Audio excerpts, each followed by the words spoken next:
যারা প্রবাসে আছেন দেশে যাওয়ার সময় সাথে করে কয়টা মোবাইল ফোন নেওয়া যাবে, কয়টা ল্যাপটপ নেওয়া যাবে, এ বিষয়ে আপনাদের সাথে কথা বলবো।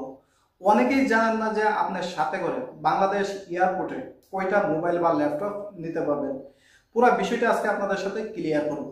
দেখুন, আপনি যখন প্রবাসে থাকেন, যে দেশেই থাকেন, দেশে যাওয়ার সময় দুইটা ইমিগ্রেশনের দুইটি সিস্টেম। একটি হলো প্রবাসে যে ইমিগ্রেশন ক্রস করবেন বা যে দেশে থাকবেন সেই দেশের এয়ারপোর্টের সিস্টেম, আর একটা হলো আপনার নিজের দেশ বাংলাদেশের সিস্টেম। আমি সচরাচর দেখছি যারা সৌদি আরব থেকে যায় 10টা 12টা 14টা মোবাইল ফোন নিলেও এই সৌদি আরবের যে এয়ারপোর্ট আছে সেখানে আপনাকে জিজ্ঞেস করে না যে এতগুলো ফোন কেন নিতেছেন। কিন্তু ঝামেলাটা হয় তখন যখন আপনি ঢাকা এয়ারপোর্টে গিয়ে নামেন। সেক্ষেত্রে তাদের একটা নতুন নিয়ম বা আইন তৈরি করছে। সেটা হলো আপনি সর্বোচ্চ 3টা মোবাইল ফোন নিতে পারবেন। একটা হলো নতুন, একদম নতুন মোবাইল ফোন একটা, আর দুইটা হলো ব্যবহার করা মোবাইল ফোন বা পুরান মোবাইল ফোন। আপনি যে দুইটা মোবাইল ফোন ব্যবহার করছেন এইটা সহ নতুন একটা সহ টোটালি আপনি 3টা মোবাইল ফোন নিতে পারবেন। এখন অনেকেই প্রশ্ন করেন যে ভাই আমি ব্যবহার করি একটা ফোন, নতুন দুইটা নিলাম 3টা হলো, তাহলে কি হবে? না, এইটা হবে না। কারণ তাদের নিয়ম অনুসারে আপনি পুরাতন দুইটা নিতে পারবেন, নতুন একটা নিতে পারবেন, টোটালি 3টা। এখন আপনি যদি ওই রকম ভাবে 3টা বানান তাহলে কিন্তু এইটা ওরা মানবে না বা মানছে না। আপনি অনেকেই অনেকগুলো নিতেছে, ধরা পড়তেছে না, সমস্যা নাই। তো আপনি যদি ধরা পড়েন সমস্যাটা তখন হবে আপনাকে ট্যাক্স দিয়ে তারপর যাইতে হবে। যদিও 3টা নিয়ম আছে, আপনি 3টাই নিছেন, পুরাতন একটা নতুন দুইটা, সেক্ষেত্রেও আপনার নতুন একটা ফোনের জন্য আপনাকে ট্যাক্স পে করতে হবে। তো বুঝতেই পারছেন আপনি 3টা মোবাইল ফোন নিতে পারবেন। এখন প্রশ্ন হলো যে কত টাকা দামের মোবাইল ফোনে কত টাকা ট্যাক্স দিতে হবে। ধরুন আপনি সৌদি আরব থেকে একটা মোবাইল কিনছেন যেটার বাংলাদেশের প্রাইস 15 থেকে 18,000 টাকা। সেই মোবাইল ফোনটার জন্য আপনাকে ট্যাক্স দিতে হবে কম থেকে 5 থেকে 7,000 টাকার মতো। বুঝতেই পারছেন প্রায় 50%-এর মতো ট্যাক্সটা চলে আসতেছে।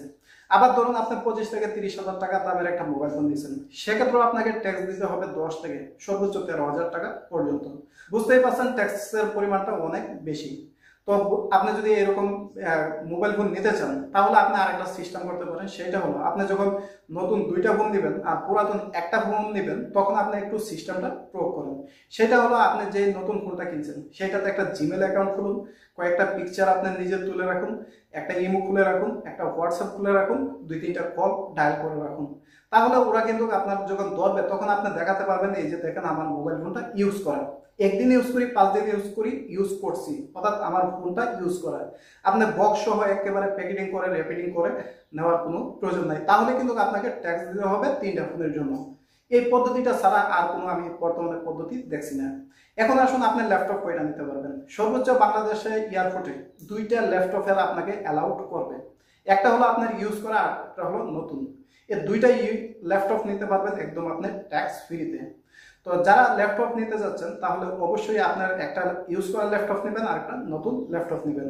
যদি আপনি মনে করেন যে দুটোটাই ইউজ করা নিচ্ছেন তাহলেও নিতে পারবেন, আর যদি মনে করেন যে দুটোটা নিউ নিচ্ছেন সেক্ষেত্রেও কিন্তু আপনাকে ট্যাক্স পে করতে হবে।